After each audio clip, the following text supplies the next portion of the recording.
Good morning, everybody. Happy Wednesday.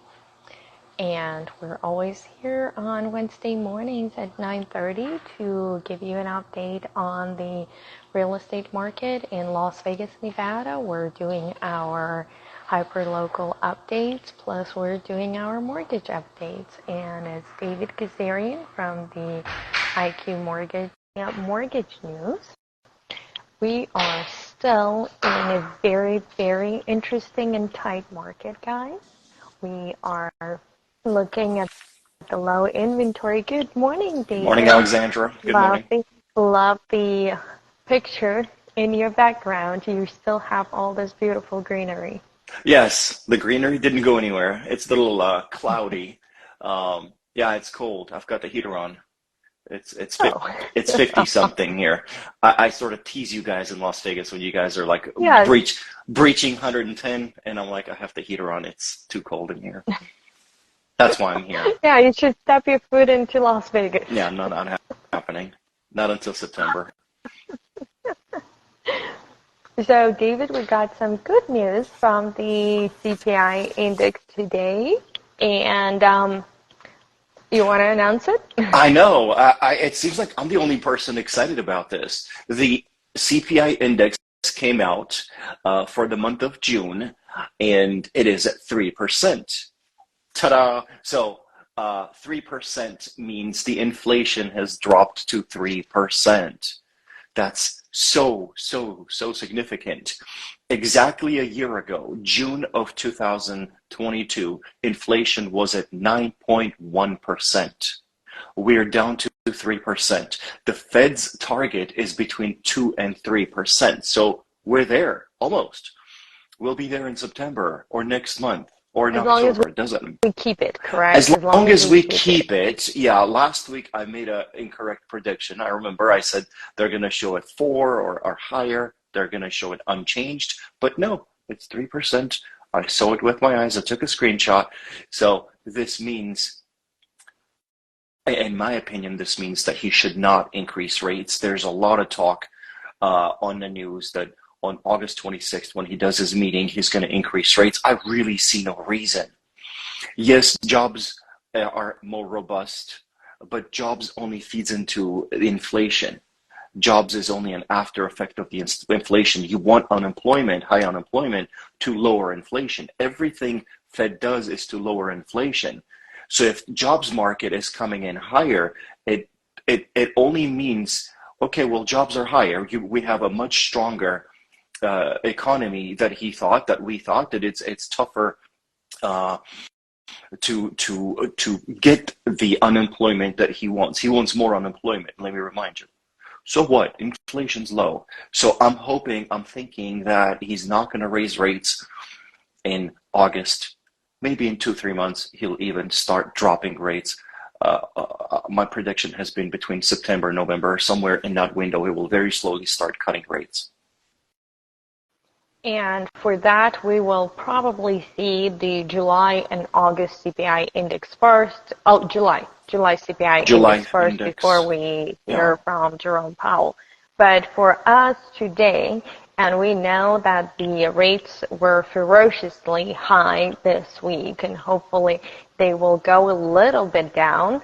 And this is the topic that I wanted to discuss with you because well, we all know our inventory is very limited at the moment, so it actually does take longer for our buyers to find the proper house. So it happens a lot that we get pre-approved like 2 months prior getting the proper house and getting the contract. But when obviously when people are getting pre-approved, they're getting this estimated or preliminary interest rate, and unlike you and I, they do not watch the interest rate every single day. They do not watch how it fluctuates. And now, like we got pre-approved in May. Now we finally found the house, and people are getting like this sticker shock because the difference of the interest rate, what we had in May and what they're actually getting now. Can you please comment on it? client? First of all, like, should you rely on when should you rely on the interest rate when it will be an accurate number? Well, when it's locked. But I want to say that we learned a lesson back in the normal years, prior to this last year's hike. We used to issue pre-approval letters for 3 months because rates weren't fluctuating up or down. They were about the same. In this last year that we've had this steep rate hike, we adjusted our pre-approval letters for 30 days only. Because if we're pre-approving you for May's interest rates and we're at the end of June or July, and now the rates are much higher, then we have to adjust your loan amount.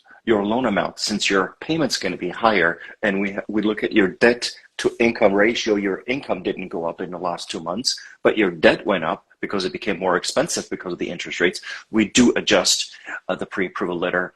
Sometimes annoying some clients are like, why did you lower my pre-approval? Yeah.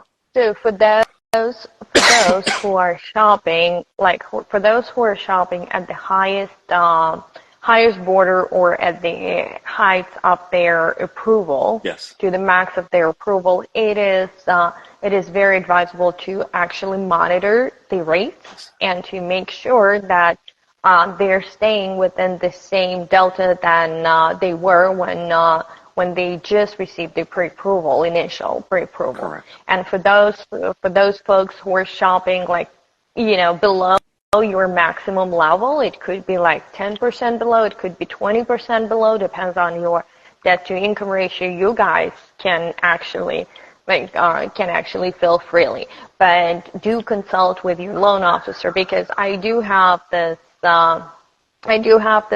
situation happening several times when people are getting frustrated with the interest rates through between the pre-approval letter and the time when we go lock the rate.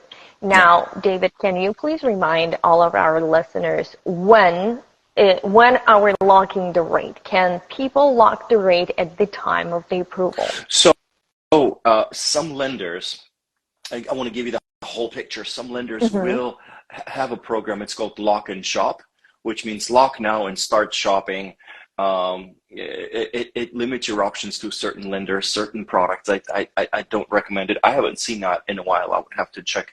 But generally, the normal thing to do is, because even if you do lock and shop, again, the rate's going to expire, whether it's 30 days, 45 days, you would have to choose a longer period, 60-day lock, 90-day lock. Okay, you're locked. You're not in contract, but you locked because the lender allows you to, right? But why would you choose a 90-day lock? It's so much more expensive than a 30-day lock or a 15-day lock. So generally, once the contract is in, the client's in a contract, it's accepted, then we talk to the client at the time of disclosing, after disclosing. All right, here's the rates. What do you think we should do? I ask the clients, do you want to wait? Do you want to lock? Usually locking as soon as possible is the wise choice. So, like in our situation right now, when the rates are on a steep incline, it is better to lock as soon as possible. And like you mentioned before, locking, like in majority of cases, you're going to lock your rate only after you have an executed contract. Correct? That's the normal procedure of doing things. Yes, you can lock only after you have an address and we're disclosing. At the time of disclosing, we could lock. We could lock after disclosing, but generally during disclosing is when I as the loan officer have the conversation with the clients. Hey, these are the rates. You're getting so much money from the seller. You're not getting so much money from the seller. Do you want to discuss buy down options? This is how much it would cost you. This is your break-even period. All of those conversations happen once you're in contract. Excellent. And once you actually establish the price of the property, correct? Because before that, we don't know what kind of terms and what we're going to agree on. We have to know the price of the down payment to know what the loan amount's going to be.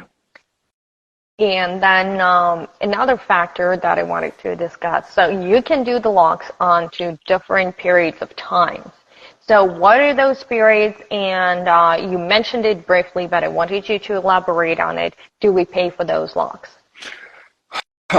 No, you don't. The borrower, the client, does not pay for the locks, so locks are free. That doesn't mean that we go and waste locks, because there is a certain financial commitment on the bank's side for the locks. Okay, the locks are batches of certain rates that banks purchase. So the locks work a little differently, where you and I don't have to get into for the home. Essentially, these videos are for home buyers. So locks are free, and I have in the past to the consumer.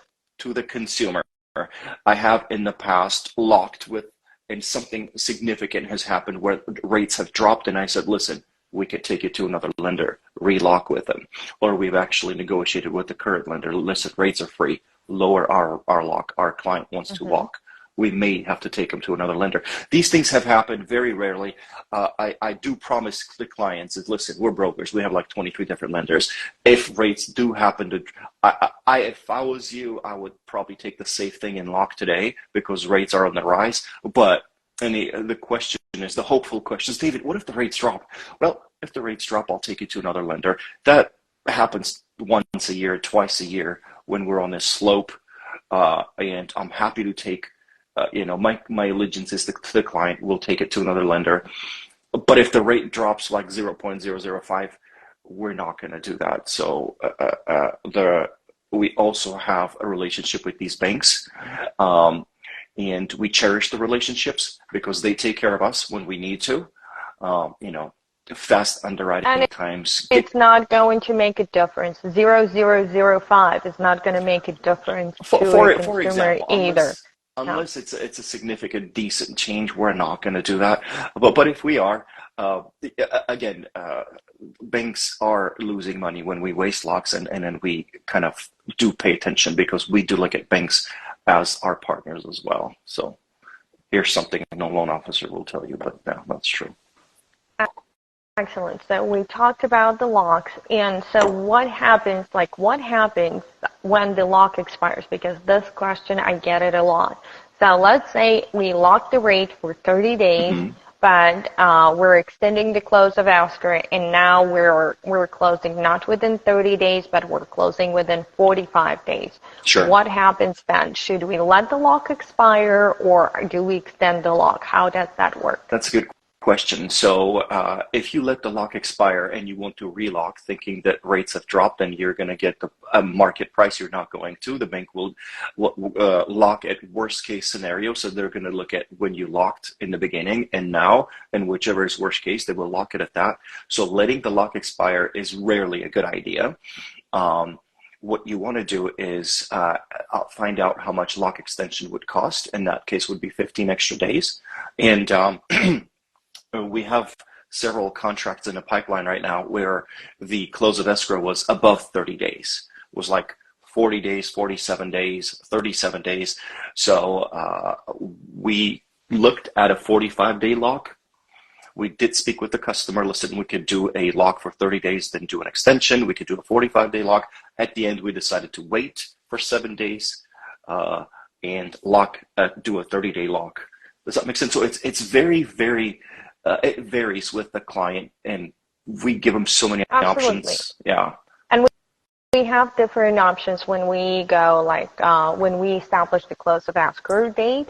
There are a lot of factors that go into it. The big rule of thumb for us, the agents, when we are discussing the close of escrow date, we're going to be oriented on the needs of the lender. So before, every time David and his team issued the pre-approval letter, they actually supply it with the email where they give me the timeline. And they're providing me with the timeline. How much time should, at this point, we ask for the appraisal contingency? How much time is safe to ask for the loan contingency? And those are the two things that are going to be crucial on the timeline and on the time of closing the loan. So I cannot just say, to the seller, Mr. Seller, we're going to close in 2 weeks when it takes 30 days to process the file. And a lot of times when we're working with the buyers. We're working with a lot of relocation buyers right now. Guys, remember, if you're doing relocations, the lender, the bank might ask you for your first paycheck, for your first full paycheck.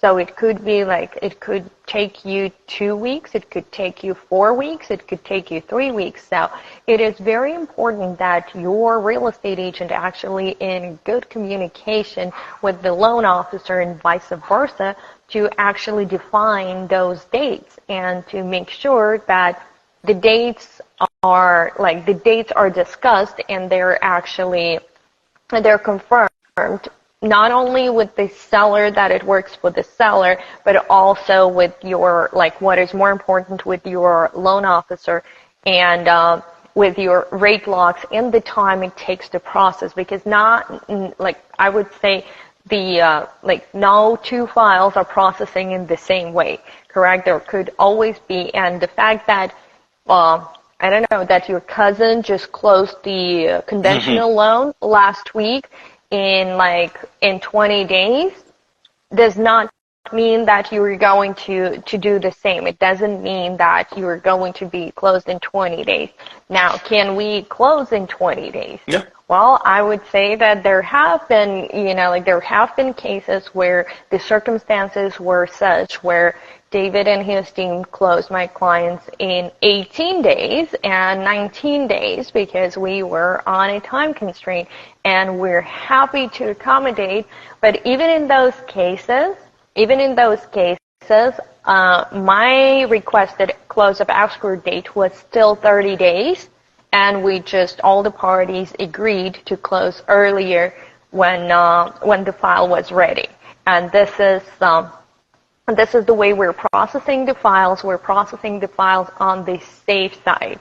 So we don't necessarily push the files to close sooner unless it is beneficial for our clients or unless there are other circumstances that require us to close sooner. And there are some things that we cannot control sometimes, like some of the conditions that come on the loans from the underwriters. They would limit us, and sometimes we have to go and ask the sellers, on the opposite, ask the sellers to extend the close of escrow days.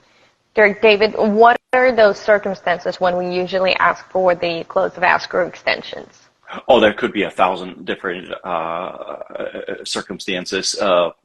Close of escrow, meaning we're not able to close on time. It could be an issue with the appraisal, meaning something needs to be repaired on the house, right? And we don't have the repair. Appraiser is not clearing the property. It's not safe. The bank's not financing. So that's happened before. It could be 1,000 things. Usually, when it comes to our CIA, making sure the credit, income, assets are seasoned, we fit within those timelines. Usually it's not something, rarely it's something that has to do with our borrower. If it's with our borrower, we're going to make them wait the extra week or two, make sure we have all those documentations before we send them out there into a contract. So it's rarely something that we need on our end. Sometimes if we need extra time for the close of escrow, it's something happened outside of our control. And we just had that situation, like first time in that many years that we've been working together, when the appraiser made the mistake in the condo address. Oh yeah. And that these things aren't going to happen. And as much as we wanted to, it was out of our control. There was no way for us to change anything or to influence that situation because it was on the Fannie Mae side. It started with the appraiser's mistake, and it went to Freddie Mac, I believe. Freddie Mac couldn't fix it. The bank couldn't fix it. We ended up getting involved and spending hours on the phone, and it did sort of push the extension. So again, with loans, did you say with an average mortgage, there's about 60 people working on a loan? You said something. Yeah. But I don't know that statistic, but that's just mind-boggling. At least at my office, there's 4 people working on a loan at least. There's at your office. You take your office, and then you have you send it to the bank. You send it, like you have the underwriter, you have and an appraisal, and an escrow. Exactly. Yeah. Escrow, we have like 2 to 3 people putting their hands on escrow. We have, like in my team, there will be at least like 2 to 3 people doing, doing the work. And then we have the outside services that we plug in, like we will plug in the inspector, we will plug in the appraiser. So, and like the road to success lies in having one person, like when people are thinking like, who are the real estate agents? Real estate agents are not the people who are opening the doors. If all your real estate agent is opening the doors, like, I'm sorry, you got the bad one. Because anybody can, anybody can open the door. The 5-year-old could open the door. You don't need to be licensed and you don't need to call yourself a specialist if all you are doing is opening the door. Like your real estate agent, like the good real estate agent is the manager, like the project manager. And this, yes, it is a short project. Like every single transaction is a short project, and most of us are managing, like most performing real estate agents, we're managing like 4 or 5 projects at a time because we're, like we have several contracts usually going in parallel. So, and for our clients to avoid stress, it is very important for us who we work with and how much we trust the other party on the other end, such as how much I trust the lender. Like, do I trust, like the reason why I trust you guys is because we are, like I know that I don't need to babysit you. I don't need to call you every single day reminding you what is the timeline, because I know you guys set up the timeline of every single file, and you update me before the deadlines are, like before the deadline. So we don't have the surprises that are going to stress out our clients. And this is important because nobody ever says that buying a house or moving is a stressless activity. It is very stressful, and it is our job. We're trying to do our best to make sure that all of our clients can maintain their lifestyle and can maintain their sanity during this process. And we're here to help. We're here to assist in any way, shape, form as possible. And I know that at some point, like, one of our clients was working out of your office because of the because of the circumstances that we could not control. Yeah, you and I had this conversation yesterday where we went over the deadlines, and deadlines is something that you and I watch very closely, and then if they need to be extended, we extend them, so the communication is priceless. So we protect the earnest money deposit. And Alexandra, I tell every agent that I work with, I mean, our process better. But if it's a new agent, I tell them, listen, you're the captain of the transaction. And that's the truth. There's nothing to be, sometimes loan officers confuse their role in the transaction. Without the money, there will be no transaction. Yeah, money is important, but money is only a part of making this whole thing happen. And I want to tell you something. I was speaking with coincidentally yesterday, this realtor. She was managing I had such an appreciation for what she did. She had a client who listed his house 2 years ago, sold, and went to a retirement home. Makes great money, retired Navy, whatever, makes like $12,000 a month, whatever. And this gentleman's in a retirement home, pays like $6,000 a month, and absolutely hates it. Absolutely hates it. And he's like, find me a house, and I'll go buy a house and go back into a house. And he's got no email address. He doesn't even have now bad credit. Now you have to help him fix his credit because niece, nephew, whatever, messed it up. So, and now we have to see if he signed his rights away to some like caregiver, legal guardian, whatever.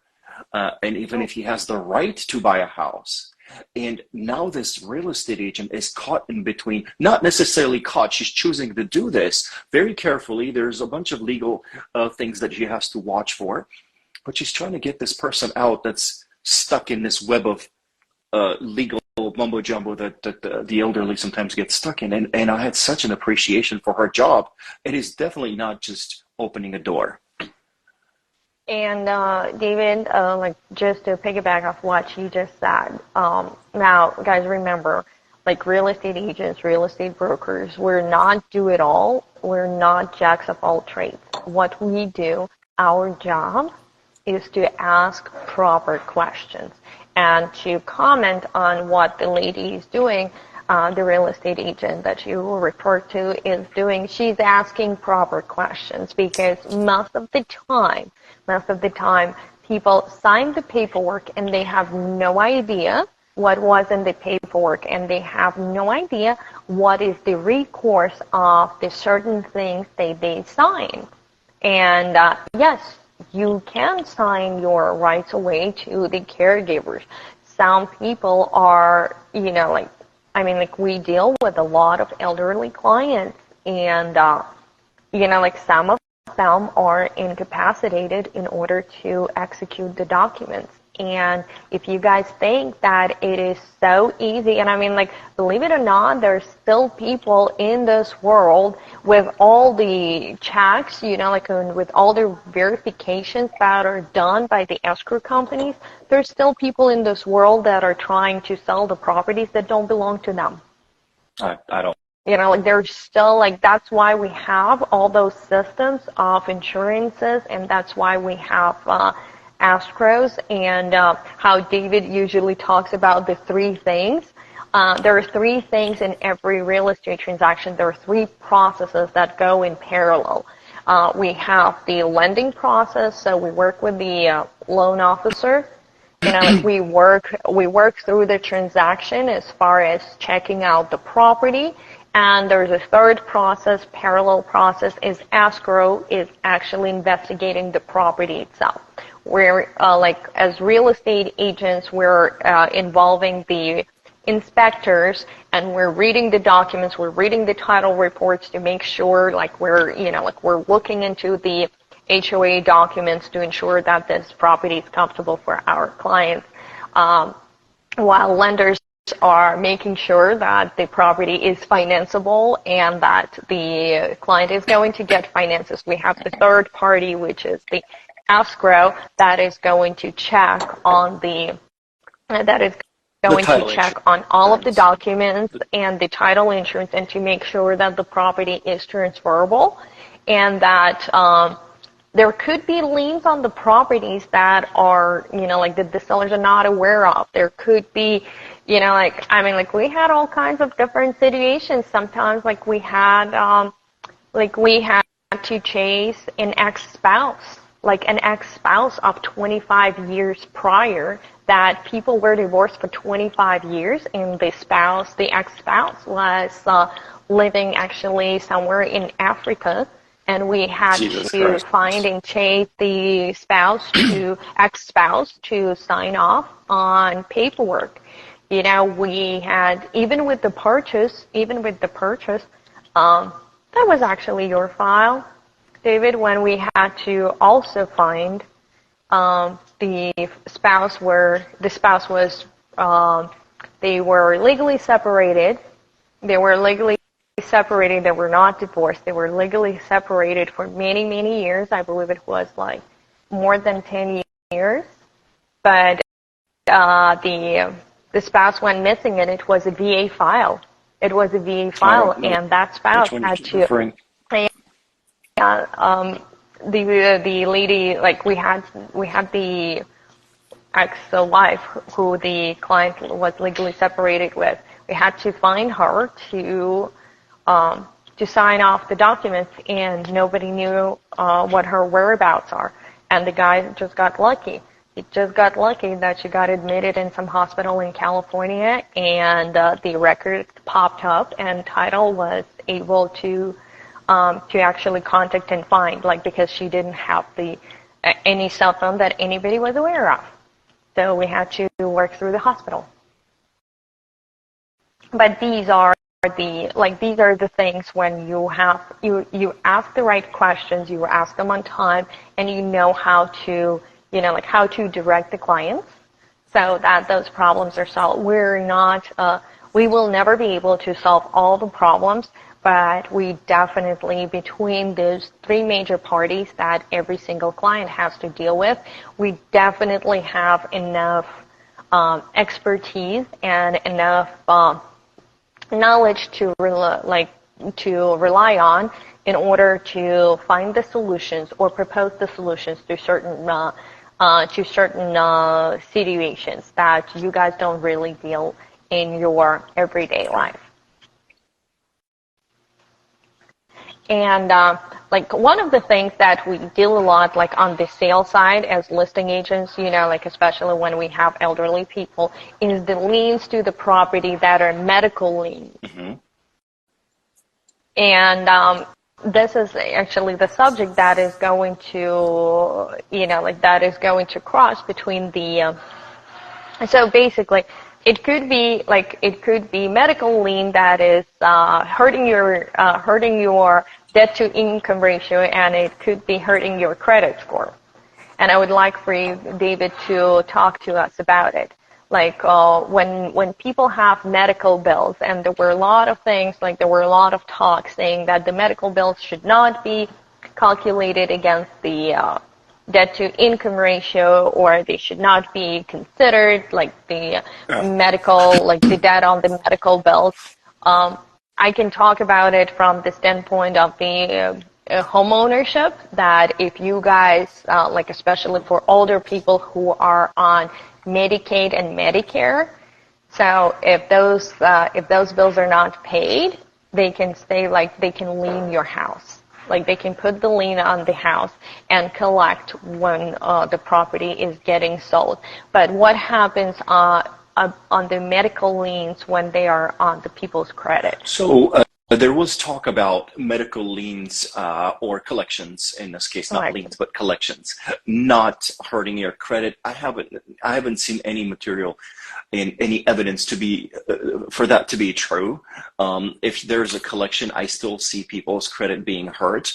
So I don't know if that was just talk or whatnot. The only thing I could tell you is, if there's a collection, no matter what kind of collection, it's going to somehow impact your credit. Now, maybe medical liens, medical collections impact less. That's possible. I really haven't noticed that. A collection is a collection, and it shouldn't be there. Now, we have what's called an automated underwriting system. That's the government website that underwrites and issues an approval, a mortgage loan approval.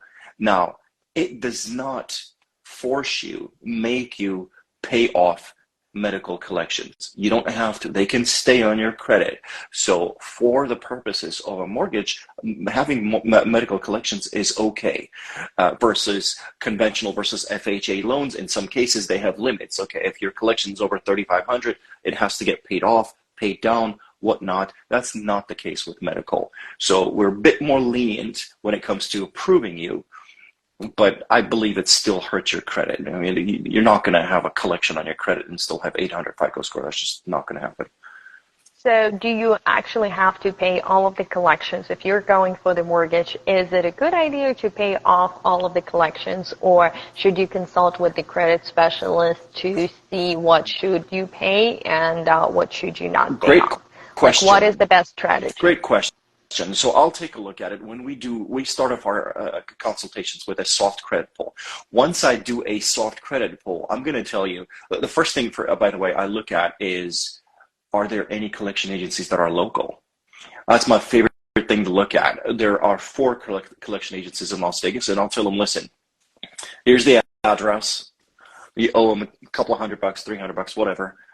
Take this money, go to this address, and put it on the counter in their office. Tell them, I will give you this money if you give me a deletion letter. Yeah, so not just show that this is paid off, there's zero balance, whatever. I need you to delete this like it never even happened. That's the only way you're seeing this money. Now, I've seen 98% success rate. It happens all the time. I'll send the client off to the collection agency. A couple hours later, they're back with the deletion letter. That happens all the time.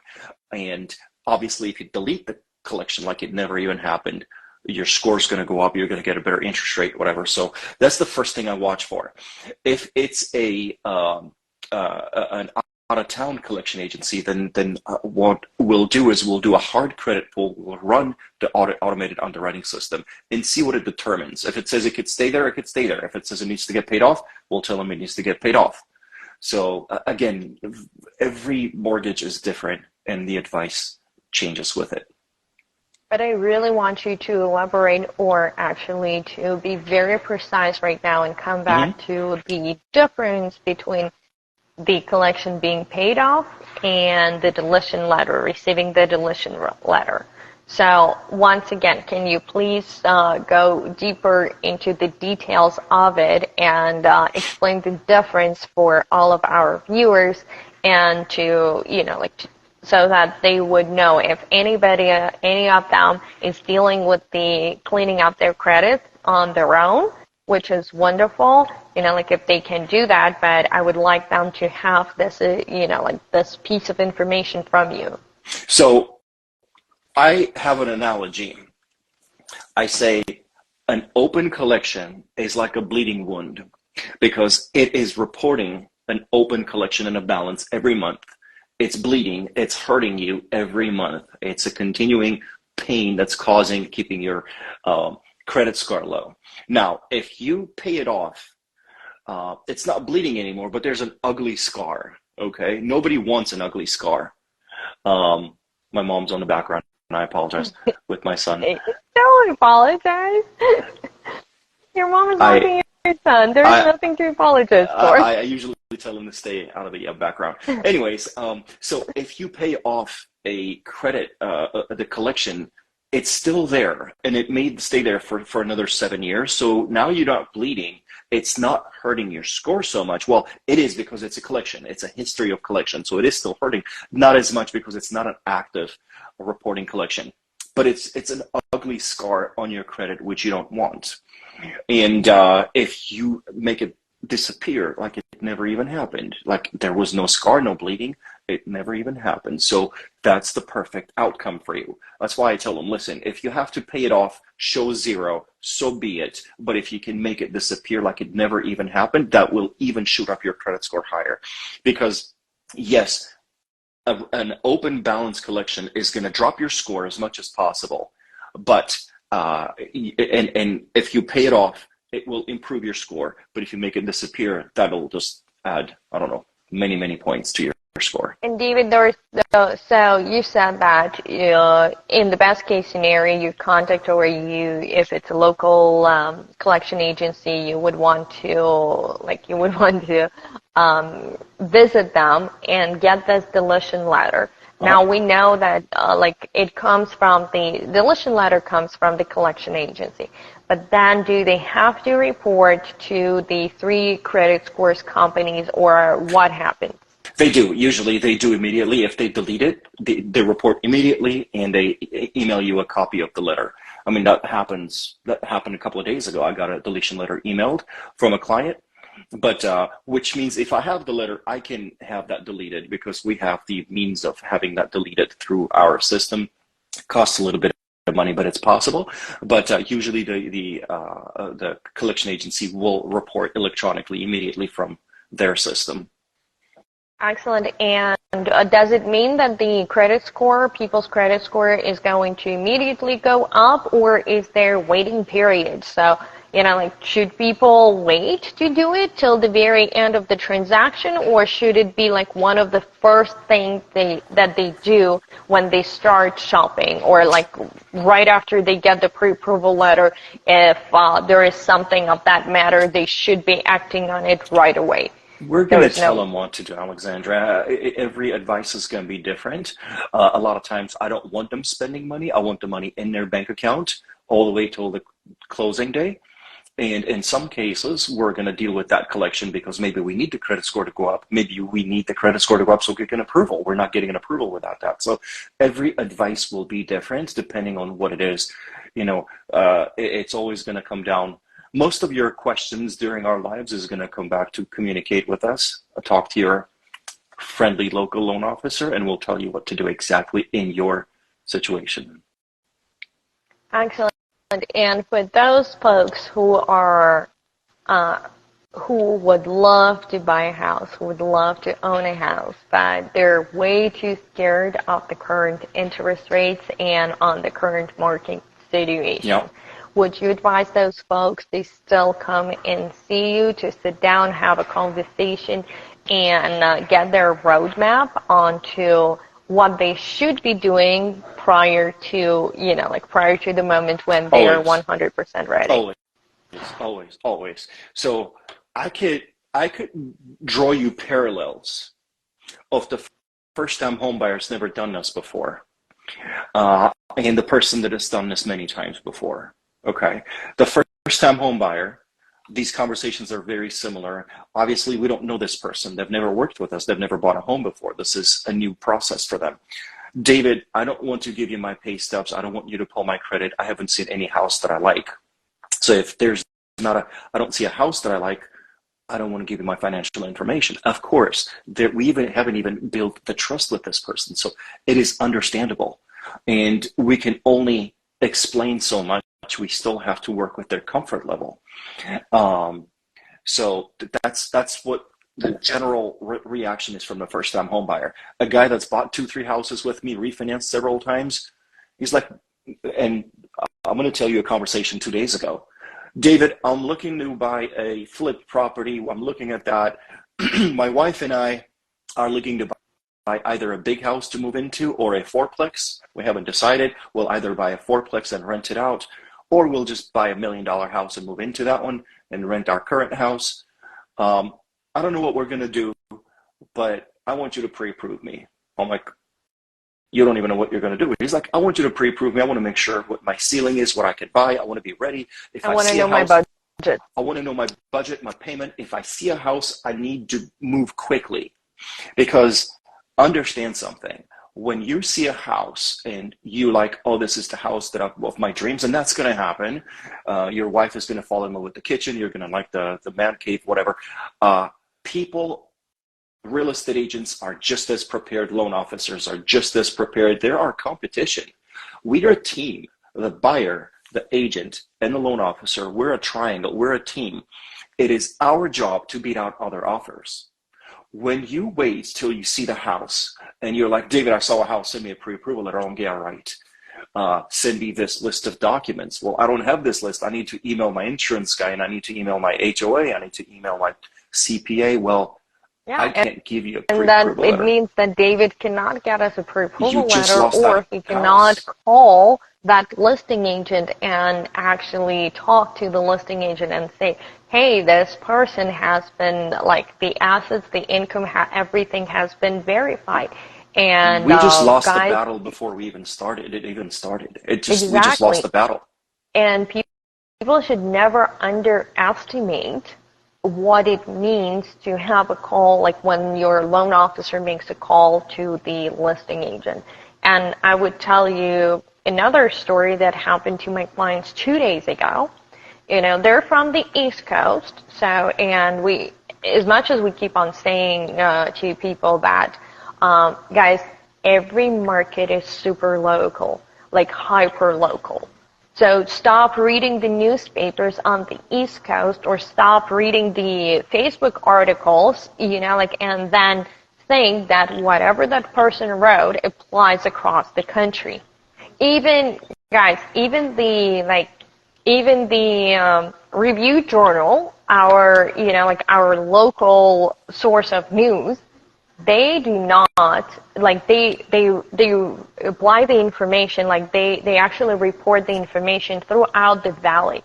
They even it out. And so there are no two neighborhoods, we cannot compare the two neighborhoods. We cannot, we have, everybody knows about, Summerlin, Green Valley. We know what our top zip codes are. So they're not two similar zip codes. So, and it could be that the certain homes are, sitting on the market for 100 and more than 100 days in certain zip codes, while in the top zip codes, in the top rated zip codes and in the zip codes that are in the highest demand, at the same time, we're getting 11, 12 multiple offers on one house within the first 2.5 days on the market. So your market is hyper-local. And when you think that you read the article where it says all the houses are going down, and this is exactly what, this is exactly what my clients from New Jersey came to me with. They came to me with reading those articles on East Coast, how how the prices got slashed on the West Coast, and that's what, attracted them in the first place. But moreover, obviously they had some friends over here, and they have a friend in this neighborhood, and it's a nice master planned neighborhood, and the friend gets a neighborhood letter once a month with, where they see the listings, and the friend, a very nice friend, instructs my clients. She's like, you guys don't understand. She's like, people are buying the homes here in Las Vegas $50,000, $60,000 under the asking price. She's like, we're just bargaining as hell. And they bring this letter to me. So they get into my car with this letter, and with all of this information, they get into my car prepared by the Facebook news, by the CNBC, whatever, CNN that they were watching. The friend who actually just advised them, that they should be bidding like $50,000 to $60,000 off the market. And she gives them this letter, and she goes like, you guys should be going after the homes that are like $50,000 over your budget and just underbidding them. And this is, this is the mindset that they get into my car with. And, I always try to take it with a grain of salt, and I say, okay, let's take it one step at a time. So reality is that we don't have the underbidding of $50,000, $60,000 here, like nowhere here in the Valley. If anything, we've had experience, like lately, we had experienced multiple offers. And I'm pretty sure that in a couple of weeks, David and I are going to go back to talking about how do we actually manage the gaps between the appraisals and the purchase prices, because it is coming. I mean, like we didn't have enough trouble with the high interest rates. Now we're going to have trouble with the multiple offers as well.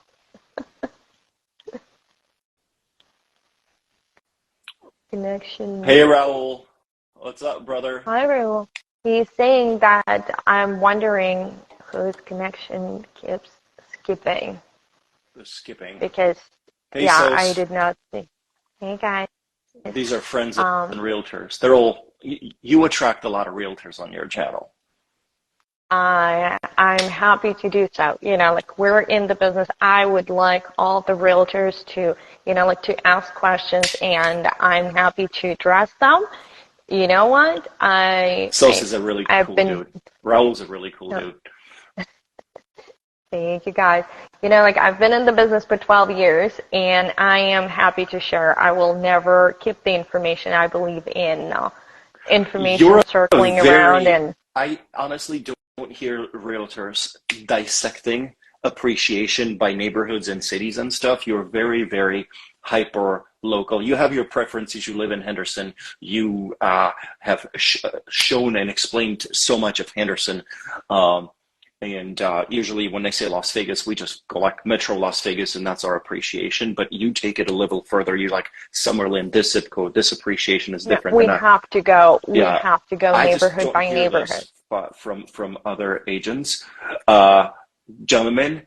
But it's very interesting. It's very interesting when I keep hearing, like, to me, Vegas appreciation is Vegas appreciation. I mean, how is Summerlin different from Southwest or Green Valley? But I guess it is. Different. It is different. And you have to approach, and I mean, like, here's the thing, I have a listing of a three-story home. Yep. And because the three-story homes are not very typical across the country. So 3-story living, this is like you can see it, like there's a lot of it in San Francisco, in the Bay Area. But our 3-story living is a totally different animal. So if you don't know how to market and how to explain this 3-story home here in Las Vegas, you know, like it is like you pretty much, like you can lose 50% of your potential buyers because the Las Vegas buyers are not used to the 3-story homes, you know, and the whole country is not used to. That Shannon Ridge, does it have like an elevator? No, it does not, and they will not. Those homes don't have elevators, and there are certain models how they're built out. And I would tell you, like, the rest of the country does not have the habit of not having the entry door to the bathrooms. Like the primary bathroom, like I'm talking about the primary bathrooms. Right. Only a tiny percentage of homes in Las Vegas and Henderson will have an entry door to the primary bathroom. And most of the time it will not be installed by the builder. It will be installed by the previous owners because it drove them crazy. But it is absolutely not typical of Las Vegas builders or Henderson builders to install the primary bathroom doors. Yeah, I've seen. We've seen and I know that people get shocked and they're like, where's the door? I'm like, you will not see one. Probably going to see 15 houses today and you will not see one. Yeah. So we should tell people, do not buy homes from builders. They do not put a bathroom door on. Is that a good enough argument? Whether we want it or not, they all come from the builders. And, you know, but David, there is not that many builders that have inventory right now. We're back to the waiting list. If you need a home, there's only a handful of builders that actually have the inventory, but it's not necessarily that is going to fit the client. But the majority of builders in this town, we don't have the standing inventory, so you're looking 7 to 9 months out. Like, this is not, like, we're back to no inventory from the builder, no inventory from the, you know, like, very, like, we'll say, very little inventory from the resale. And if you're looking for something like a pool and you're not ready to pay over $2 million to the builder, then your pool is not coming with that property. So if you're looking to the pool in the backyard, you have to go resale. I sold, and you were, you know, like in a budget. I sold my home from America West back in 2014. We had that built. I went and bought a used old 1998 house with a pool. Now, pool is important. I hear my clients saying, David, we need a pool. Vegas is very hot. I don't use a pool, but you work too much. Yeah, recent case, $1.3 million Toll Brothers house. No pool, dirt backyard. They're spending $250,000 to get a pool built in. So that could tell you how expensive a pool is. Go get a house with a pool. You'll pay half the price. Oh, pool only it's not even half 50%. The price. Yeah. Like, it's so we got to talk about not even half the price. A lot of times, and this is what I, you know, like this is the comparison that we make with my clients. You know, like, a lot of times the difference, like if you have identical homes, the difference between the pool and no pool will be $30,000.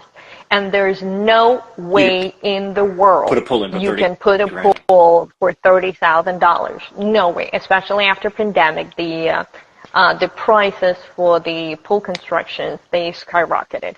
So, but there's no way you can put a pool or anything closer looking to the pool at $30,000. That's why if you're looking into a property with the pool, resale is 99.9% of the time will be your choice.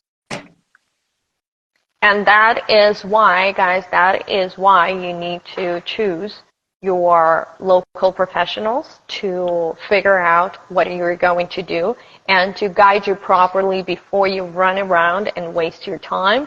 because I just talked to one of my clients who they were wandering around. They were looking at they didn't want to be bothered and harassed, like they said, by the realtors. So they went they have a pre-approval from, and they have a pre-approval. Let's say they have a pre-approval, and it gave Rocket Mortgage pre-approval, and with the very beautiful rate on it. Oh, David, you switched, yeah. So they have a pre-approval with the beautiful rate on it, and they shopped around for 2 weeks without the realtor, like going through the open house and trying to figure out which area of town they will live. And they wasted 2 weeks. And yesterday they contacted yesterday they contacted the Rocket Mortgage, and they asked for the rate. And they were shocked. Like right now, they're actually going through the understanding whether they will or will not buy the house, period. Because these 2 weeks of them wandering around without knowing where they're going actually might have put them out of their price range. First of all, no listing agent's going to take a Rocket Mortgage pre-approval. Rocket Mortgage spits out electronic pre-approvals. No loan officer looks at that, right? Yeah. So that's one. We've had that conversation several times with clients. Rocket Mortgage is notorious for high interest rates. I mean, that's two. 1-800 mortgage is the same thing. Any electronic mortgage, we don't want to be like mean to Rocket Mortgage, like as the company, we don't want to throw the names. But guys, if you want to, if you went online and filled out your first, your last name, approximately your income, and what else? Without even, providing your social security or something, and somebody spit the mortgage approval to you, it's worth without looking at your debt to income ratio. Yeah. Exactly. It is not worth much in the eyes of the listing agent. Yes. And we will advise the sellers, because guys, please don't think that, oh, they want to sell the house, they'll take whatever. No, guys, it is our duty. And when I get it doesn't matter. Even if my listing has been on the market for a while, but I get this letter, this is the first thing that I tell to my sellers. I'm like, this is the electronic, pre-approval letter. I tried calling the 1-800 number, and nobody even knows if this person submitted the information. So, it is worth as much as the piece of paper that it is printed on. It's not even a paper, it's PDF. But I'll be honest with you. If we're trying to beat out other competition, other extremely prepared team, the trio of loan officer, client, loan officer, if we're going to beat them out, get the house, we have to do the 90% of the work up front, make sure our client is solid, their income is calculated, all the documents are received and verified, we have contacted their HR and gotten the verification. We do the 90% of the loan. When I say the words, I have done all the work, Mr. Listing Agent, please accept our offer. I just need a contract so I can order an appraisal. The agent goes like, this is going to be a very easy transaction. I want this. All things being equal, if you're not underpaying $5,000, $10,000, all things being equal, my offer will always get accepted. And that's just historical truth. And because it is important for the listing agent to know all of this information. And I would tell you that the good listing agent, there are two things that will happen when the good listing agent receives the offers. Either A, you receive an offer and you're going to dial that phone number of the loan officer on that pre-approval letter, or the ones who are working with the prepared team, like David and your team, you always get a text message from me. Here's the client, here's the listing agent, here's their information. Strike. Exactly. Strike. And there's nothing better than the listing agent loves when I say, you know what, our loan officer is going to call you. And very often I hear this comment, but it's Saturday. I'm like, well, he might be out with the family and, like will not be able to call you right away, but I'm like, give us 24 hours. He's going to find the time. He's going to find like 5 minutes of his time and give you a call. And that is like, if you don't think that it is tangible, you're wrong. It is tangible, it is important, and it helps our clients a lot. It is a tremendous help. So don't underestimate the power of the phone call ever. And so, David, I think that next time we should put in some advice to our clients, because I don't expect the drastic drop in the interest rates between now and next Wednesday, but I know that there are too many people who are still seeking for a house, who are still seeking to relocate. And so next time, I hope that we will be giving more advice and more pointers to those who are looking to purchase, who are going through the loan process and just starting on their journey. And as always, we welcome all the questions. If they're super personal and they contain your personal information, please, please, please contact us directly. You always have the contact information of myself and David under each video here and on YouTube. And also, if you have any questions, we welcome them. And we'll see you all next week. So's called me. I haven't talked to you in a long time. So sorry. You're good. You're good. Thank you, David. Alexandra, and we see you next week. Enjoy wonderful, beautiful weather of Washington. Will do. I'll be talking to you today or tomorrow, giving you more updates. Thank you. I talk to you soon. Bye. Bye.